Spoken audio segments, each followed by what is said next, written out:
often have conversations with my daughter. She's 4, and if I show up in a way that's activated or dysregulated, I allow myself some time to breathe, and I sit down with her and I say, hey, how I reacted had nothing to do with you. Mommy has some big emotions happening inside, just like you do. And it's not because of you that this is showing up, but I have these adult things in my life that are on my mind. But it's not your fault, and I am so sorry for behaving that way. And then I show up in a new way, and I say, how can I show up for you now?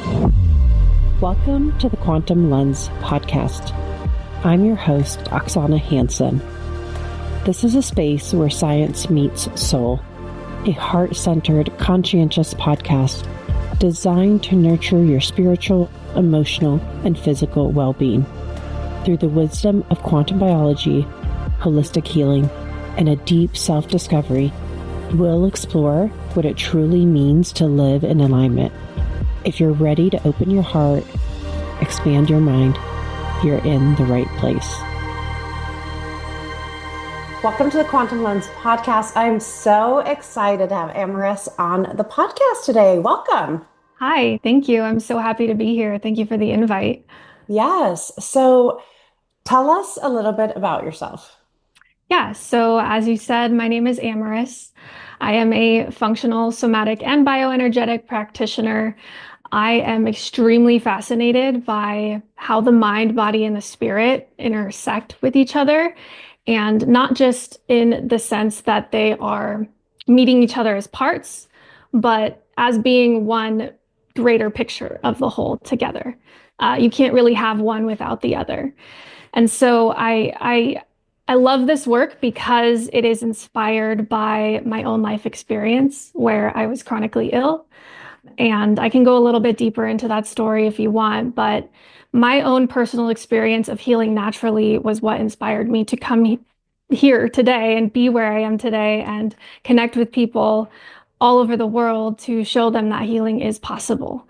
I was in a very dark place when I was sick. I felt very alone. And so my goal and inspiration was to basically be a light of hope for people, that true change and transformation can occur. And so here I am today. I love that. And it's funny when people talk about what is quantum health? Yeah. And I think if you ask different people, you're going to get different definitions. But I always say it's the physical, emotional, and spiritual body because those are kind of different planes. Right?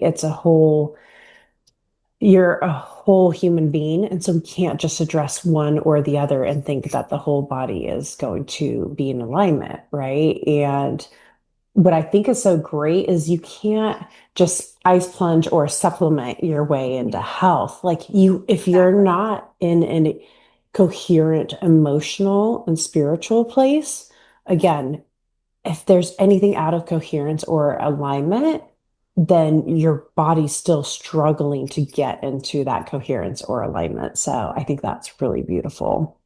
Yeah. And the way I like to describe what I do is I help people heal their bodies by addressing the 3 languages, which is really energy, the physical body, and sensation. And that is really the approach that quantum health takes, is understanding kind of the electrical potential of the body, but also how that translates into the physical symptoms that we're having.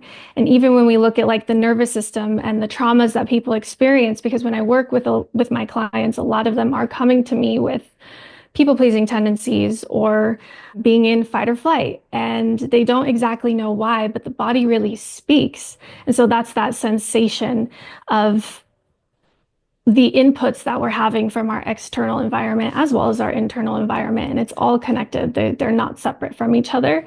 And so I use the quantum health approach when it comes to giving people the opportunity to understand the signaling and the messaging that is occurring in their bodies that is not only affecting them mentally and emotionally, but also physically. And I find that that's the most foundational aspect of the work that we do as people who are quantum health practitioners.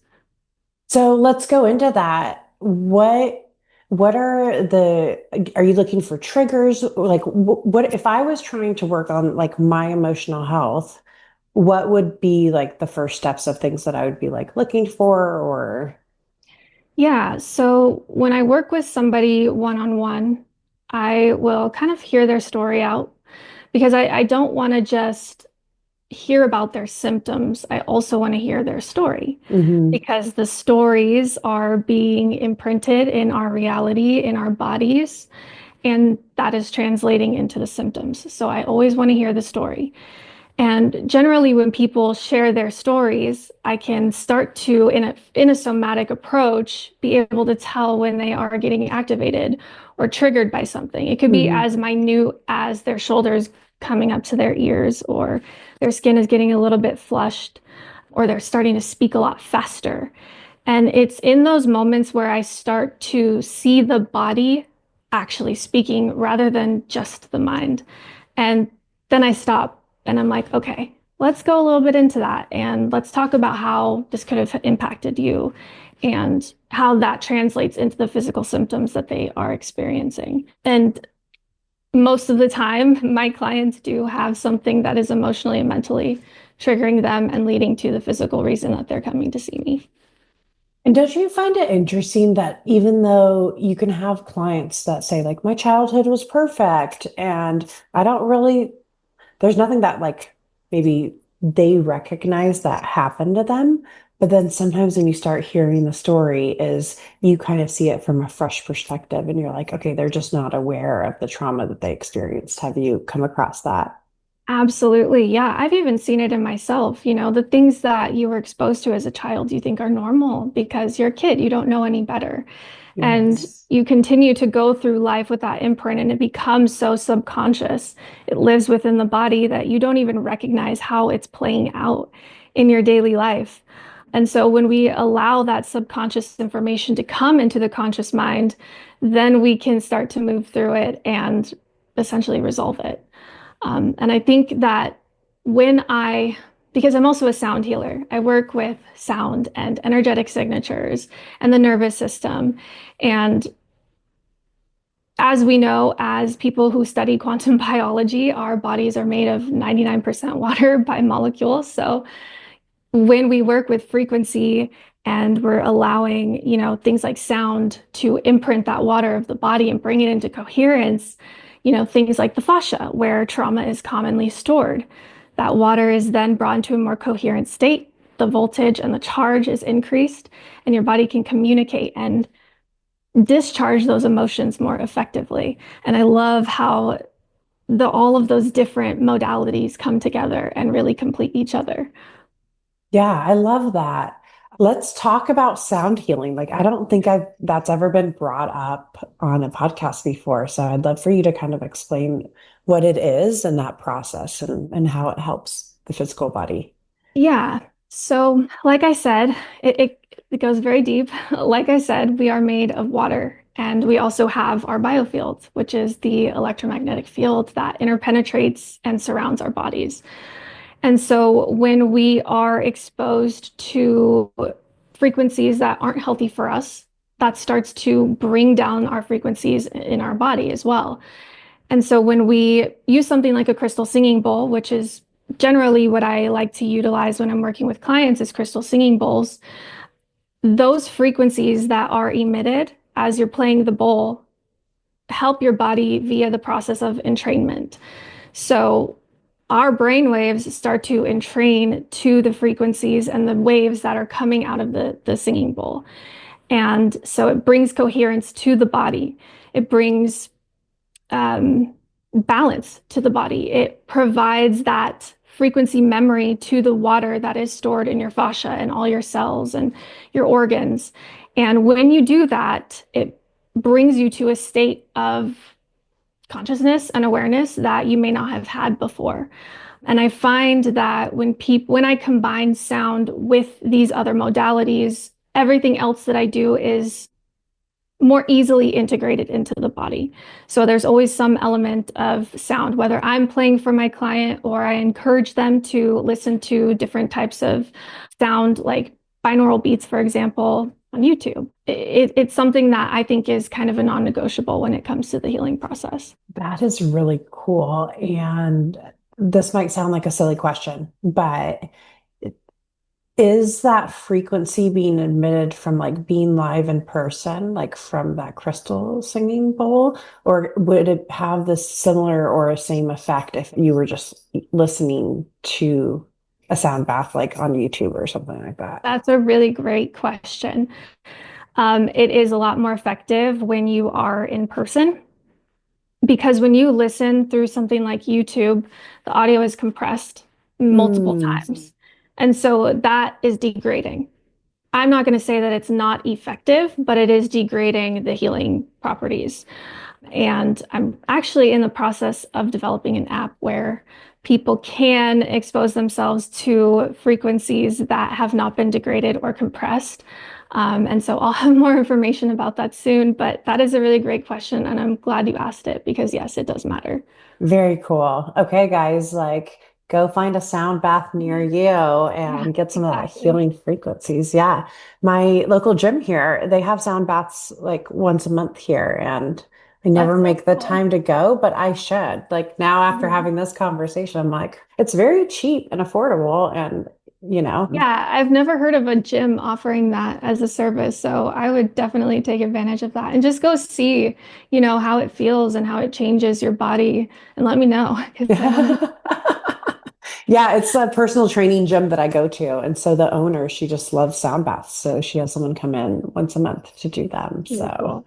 I need to make it's always like, I think sometimes I feel like I'm just doing a lot, right? It's I very can relate. easy to get carried away in the, okay, I do my sunrise, I do my prayers, I set my intentions for the day, then I take my UVA walk, and then I hydrate, and then I have a good breakfast, and then, and do my red light therapy, I'm doing my cold Yeah. plunge, and then, I need to meditate some point throughout the day, and it can feel very healing in the sense that you're taking the time for yourself and you're taking moments to pause throughout the day and you know, maybe I'll do the sauna and meditate at the same time and all these things. You try to kind of make it efficient. Otherwise, you could be doing this stuff all day long. It's true. And I often find too, like people stress about it. You Yes. get into a state where if I don't do that, then Right. I'm screwing up or I'm not doing things properly. And that type of stress also is not good for the body. No. So you kind of are negating the work that you're doing if you're stressing over that like rigid schedule. I think having healing tools that really resonate with you and you are consciously aware of the positive change they're making, like those are the ones that should be prioritized. And even if you miss a day and I always tell my clients this, like, you are not expected to be perfect. Like, you Yes. are a human being. Do your best. And that's just show up for yourself as much as you can every day. And if it's not 100%, that's okay. You can always start over again tomorrow. And yeah, I just want people to like, I don't want healing to be stressful. I don't want it to be a regimen that you feel like you've failed if you aren't doing it perfectly. So yeah, I always look for these things where people can I can tell when people feel connected to something and I'm like, okay, here's kind of a list of things that you can really consider that are foundational and then maybe choose the three that you feel like you're most connected to or the three that maybe need the most work and focus on those for 1 or 2 weeks. And then let's come back together and talk about how that went. And then we can see what else we can start incorporating. But I think it's really in that like self-awareness where you don't get to a point where you're hurting yourself by causing undue stress on your nervous system. What I love about what you said is we are human beings, and Yeah. that prompted something in me where we are human beings, not human doers. Yes. Yes. And we can get into this pace of life where it's like, I must do this, this, this. Like, and I think for men, that actually works really well. Men are very regimented, like their hormones Exactly. are on a Structured. 24-hour schedule Exactly. cycle. Like my husband, he has this routine, does red light, cold plunge, goes to the gym. He Yeah. walks with the And family for that's our good 3 mile for walk. them. And Yeah. he loves that routine. It works perfectly for him. For me, I wake up and I'm like, how am I feeling today? Am I on my cycle today? Do I feel like cold plunging? What do I have going on? Do I want to be in flow today? Do I want to rest? Do I have the energy to go do a workout and lift some weights? I really have to feel into the flow of the day. Now, Right. do I have a set of a couple of things where I know they make me feel better? Like if I do our family walk, that's like great time without Yes. devices and we're out in nature and we're getting that beautiful sunlight, getting Yeah. some tan on our skin and all the things. Yes. Do I feel better when I meditate because I'm more energized? Do I get more clarity and ideas and connect to spirit? Yes. But do I worry about that if I miss that today because I'm actually out playing with my kids? And that's a core need of mine as a family, like a priority that we incorporate play throughout the day. Yes, like Hmm. sometimes things come up. So I do like to be on a more flowing schedule, and that works better for me. And I try not to stress about whatever I didn't get done because I'm always like, there's always tomorrow. Yep. But I think men Exactly. are a little bit different than women are from that sense. Yeah, 100%. I do agree. Men really benefit from a lot of structure, Mhm. whereas women are, and not to say that men are not embodied because they're embodied in different ways, but women are more we tune in more to what we are feeling as a sensation in our bodies.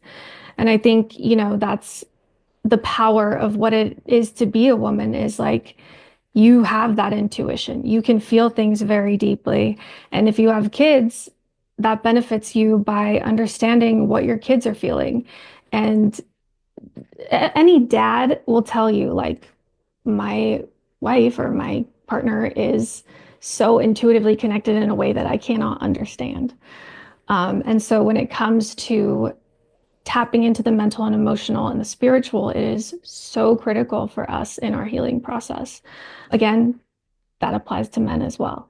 It just looks a little bit different.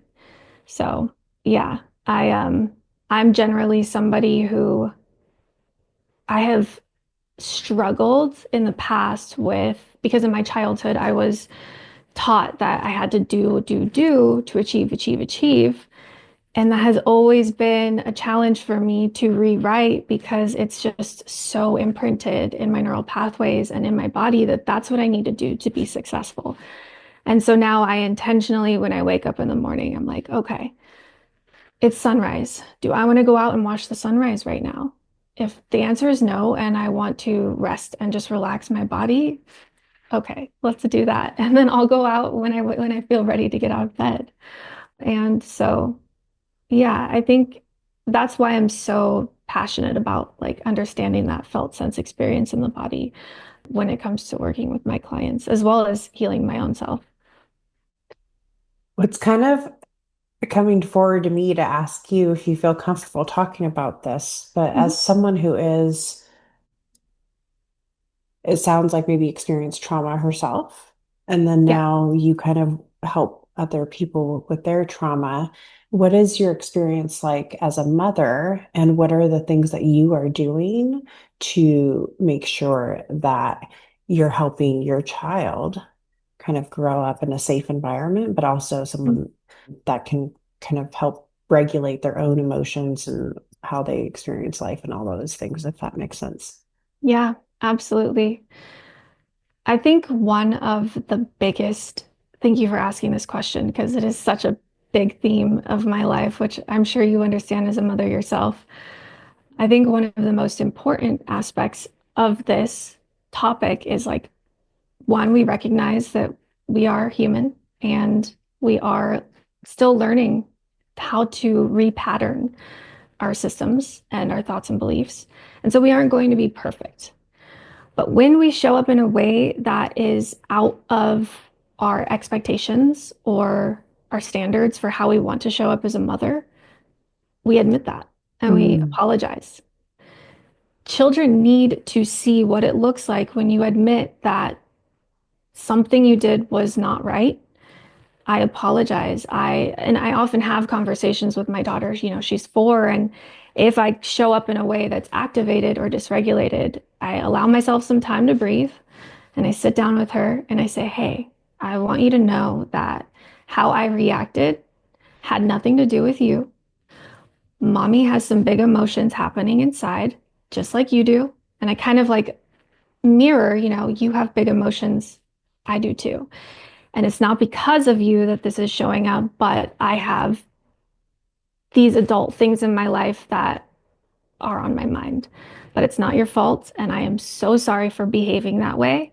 And then I show up in a new way and I say, "How can I show up for you now? What do you need now?"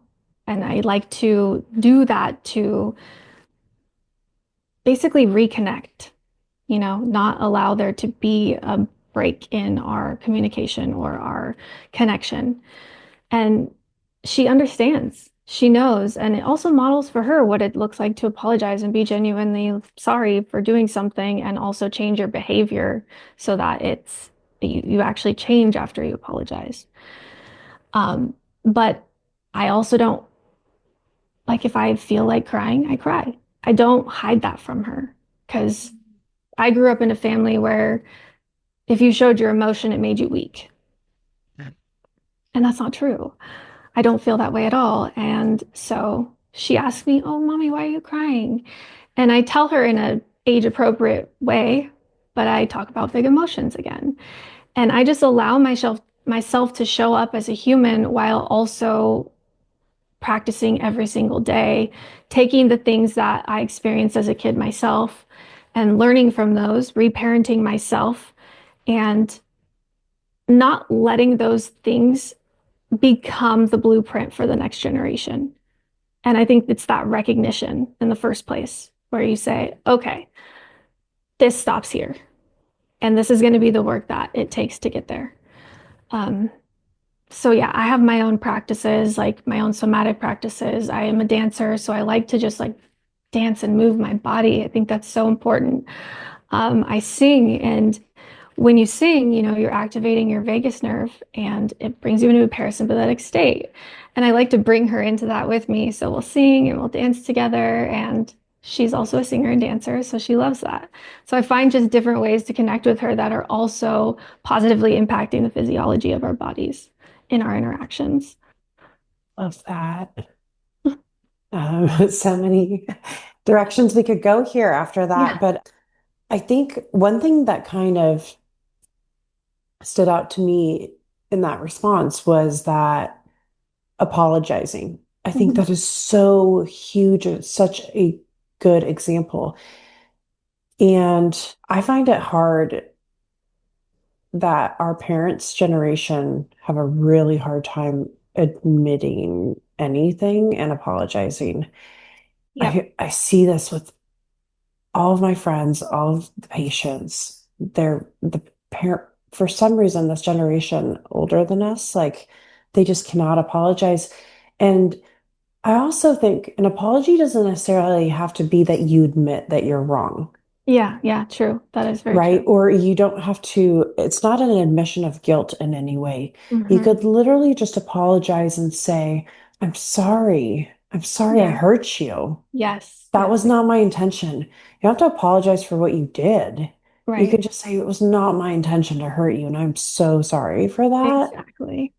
Where I think sometimes you get into this admission of guilt Yeah. more, and it kind of nulls out the apology. Hmm. And it kind of still feels yucky on both sides. Yeah. And we don't 100%. have to go into all of that. We don't have to discuss all those things. You just, oh, I'm sorry. Because I care Yeah. for you as a human. You should be able to just apologize for upsetting that person, Yeah. right? 100%. And I think the important distinction too is it's not, "I'm sorry you feel that way." That's the worst. Yes, "I'm sorry you feel that way." It's Yeah. like, "I'm genuinely sorry for how I behaved and how Yeah. it made you feel." Right.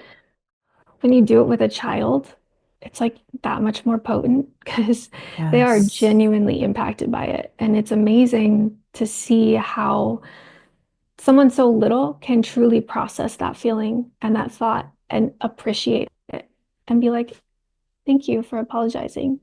I feel that, you know?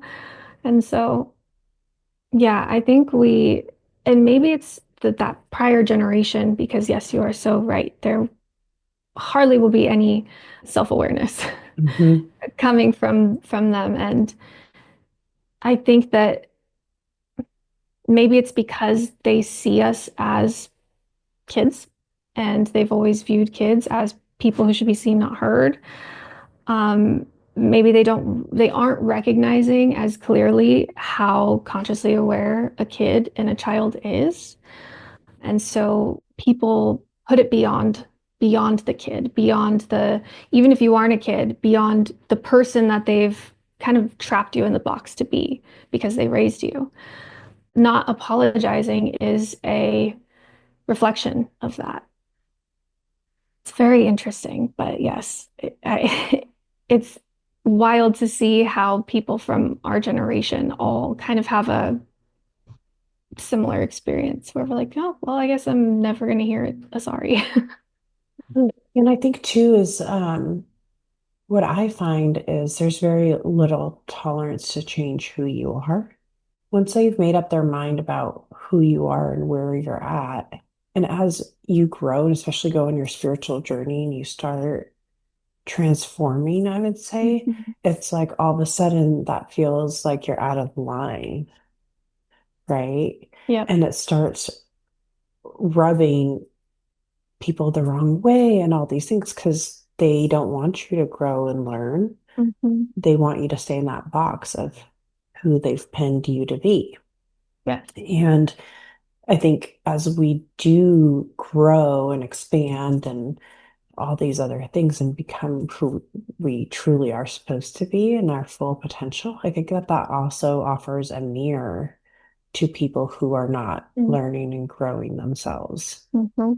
100%. My husband likes to call me the great mirror because I'm constantly changing and transforming, and like Yep. it definitely can trigger people who want to keep you in this image that they've always had you in. And I think that even applies to friends and people you've known your whole life. It doesn't have to just be family. Yep. Um, they really just remember you as the punk kid if you were a punk kid. And so they don't give you space and room to just grow into a new person. And I think becoming a new person and changing is important. And if you aren't changing, then you aren't really experiencing the full beauty and range of life. So, yeah, One of the greatest things I was told by my sister-in-law is that she says, you're constantly reinventing yourself.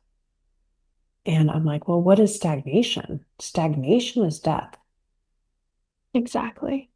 So if we aren't moving, growing, expanding, changing, to me, like I just feel like I've lived multiple lifetimes in this life, right? Like I have my Yeah. childhood, very traumatic. And then all of a sudden I turned 18 and moved out of the house that day.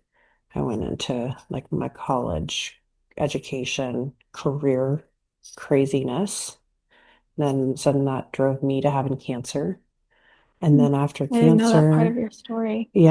Wow. And then after that, I came across the Institute of Quantum Biology and COVID happened and I went on my spiritual journey. And now I feel like I'm in this third life. I'm living a third life in this lifetime because now I'm passionate about helping people with their health and trauma and all these other things. It's like I really have lived. This is like my third lifetime, like in this life. And I know there's going to be more iterations of it Yeah. because I'm a perpetual student and learner and on this journey. But what are your thoughts on when you hear like stagnation is death? You obviously have a story where you kind of saw your darkest days and you realized that you had to do something about it. And to truly transform and change, you would have to do things that are different than what you've ever done before. And it's the same for me. I was in university studying political science, and out of nowhere, one day, I couldn't keep any food in my body. I lost 30 pounds in 2 weeks. And I was in the hospital for months on end, and doctors really couldn't figure out what was going on. And they tried to put me on all these medications that just made me feel worse.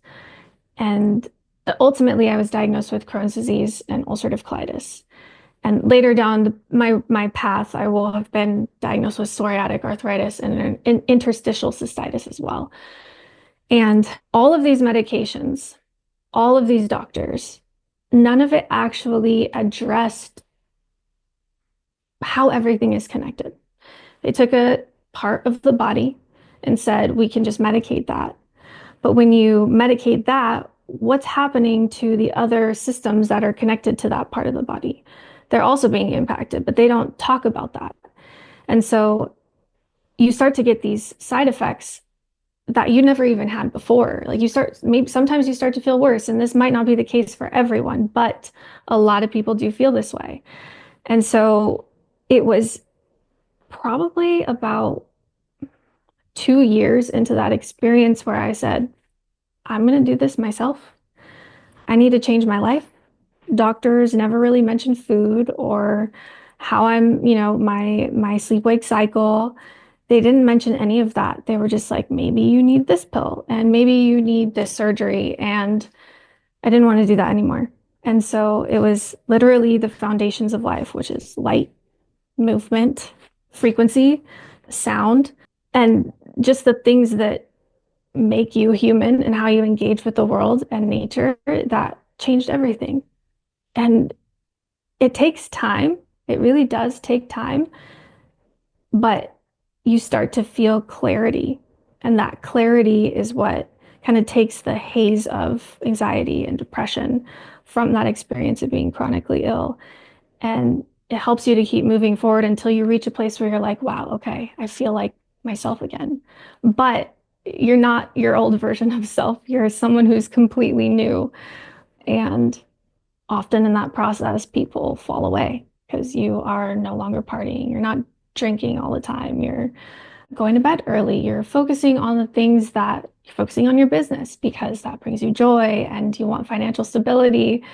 And that type of movement and change and like energy starts to prune people out of your life and prune experiences out of your life. And I think it's okay. It can be sad, but I think it's pretty okay that that happens because then you start to attract the life that you do want and the people that you do want in your life, which I think is cool because we're here today together and we both had similar journeys, not exactly the same, but it brought us here and now we're having this conversation. And I would say that I feel very aligned with you and your story. So it's amazing. Thank you. In the long run, it's amazing. Well, I think too is we're kind of this next generation of raising quantum families. And what I really resonated with when you said, I'm healing myself. And just by doing that, we know that we're healing 7 generations past and 7 generations forward. And so we don't have to force anyone to do any of the work themselves. All we do is we be the light and we work on ourselves. And even just by changing our frequency, we know we're connected by blood to our relatives. Like, I don't know about you, I don't really have like my parents in my life and stuff like that. But I know that by healing myself, like I am affecting them because we are related by blood, that we are Absolutely changing their frequency too. Yes, 100%. And I always say, like, lead by example. I used to be very passionate about wanting people to feel their best, the people I loved. Like, I'd be like, come on, like, why won't you do this? And then I learned, like, people don't really react that way. They do best when they see you leading by example. And as you heal yourself, you're also basically rewriting your DNA so that when you do choose to have kids, if you do, they're not moving forward into their life and their reality with the old generational trauma and patterns that were imprinted into you. And I think that, like you said, is like the quantum families is creating a new reality that we haven't seen before, just through that recognition that we are, by healing ourselves, healing future generations. And I think that's a really cool perspective too, where you're also, I mean, you're not connected to your parents, but I'm sure they do feel the change and something's changing within them, whether they are consciously aware of it or not. Um, so yeah, it's powerful stuff. Yeah. And also going from like this rescuer mode, like I used to be like, oh my gosh, I can help you, I can help you, I can help you, I can help you. Like anytime I Yeah. hear anyone, and it kind of started causing issues in my relationships. And then I was like, I just have to let them. And if Yes, they come to me with a question, I'm so happy to help. But I had to like kind of take myself out of that like rescuer ego mode into right. just that being present and loving them for them who they are and where they're at in their journey, and really surrendering to, if they want help, they'll ask. They want Exactly. advice, they'll ask. Just let them be on their journey. I also kind of felt like it was spiritually hijacking their journey if you tried to intercept their journey. And so I really had to like check myself and like take a step back from those Yeah. situations. Yeah. And I do think it really comes from a place of love because you're like, oh my gosh, I didn't know I could Yeah. feel this good. Like, don't you want to feel this good? Hmm. And so it does come from a place of love, but it's in the moment where somebody asks for help that they are ready. They Yes. are ready to actually make a change. Because before that, they're not going to change unless they are feeling like they could actually be in a place where they can. Sorry, I got distracted. My light is about to collapse. Oh no. We are in Mercury retrograde right now. So I'm like, oh gosh, please don't do that. It's in that moment where people come to you and they're like, okay, I'm going to surrender and I'm ready to make these changes. Whereas if they aren't asking, it's because they're not there yet. And so it's going to be a challenge it's going to just waste time and energy, essentially. Like, just wait, lead by example, and they'll come. Yeah, Yeah. absolutely. I guess this would be like a really good kind of stopping point. Yeah. So let me just ask you the question that I ask and end every podcast with, and that Yeah. is, what does love mean to you? To me, love is the felt sense, so a physical or emotional feeling that you have in your body that is a result of your connectedness with the universal consciousness. And ultimately, what I mean by that is when you truly feel love, it's because you recognize that everything and everyone around you is a part of this great quantum thread that we can tap into. And it's always there, it's always present. And we can always see ourselves in that quantum thread and recognize that everything around us, every person, people experience suffering. And like we experience suffering in different ways. And when you can recognize that humanness and the way that everything interacts with everything, then you never feel alone. Ooh, Yeah. ooh, we are all entangled. We are a collective, Mhm. and it's so easy for us to make ourselves separate from everybody. And And oftentimes it makes us feel alone it when we do that. does. Yeah. And that's one of the biggest issues we have with, Loneliness epidemic. yeah. Mhm. When I put my kids to bed every night, we pray, and at the very end, we always just say, we send love to anybody who needs to feel loved tonight, because we are connected. Like, I think even just setting that intention or saying those words verbally is very powerful. Yeah, I felt it in my body. Like I received that Thank you. even across a computer screen. So yeah, it intention is everything. I find that even if I'm feeling alone, if I go outside and I feel the breeze on my skin, or I look at the leaves blowing in the breeze on a tree, I recognize that I'm a part of nature, and that rhythm of life, that rhythm of nature is also me. Mm. And then I don't feel afraid and I don't feel alone. And I recognize that I am just always connected to something greater. And it makes that sensation of loneliness feel a lot less. Mm. I Yeah. love that. So how and where can people find you? What offerings do you have? I'm just going to give you a chance to. Thank you. Yeah. So you can see on the screen, it says at Amarisland. That's my Instagram handle. And I'm across most social channels with that handle as well. I have a one-on-one program where I run some functional labs looking at the foundational things of the physical body, but it's also a somatic and bioenergetic program. So we're looking at mind, body, and spirit. So that's an offering. I'm coming out with a group coaching program very soon.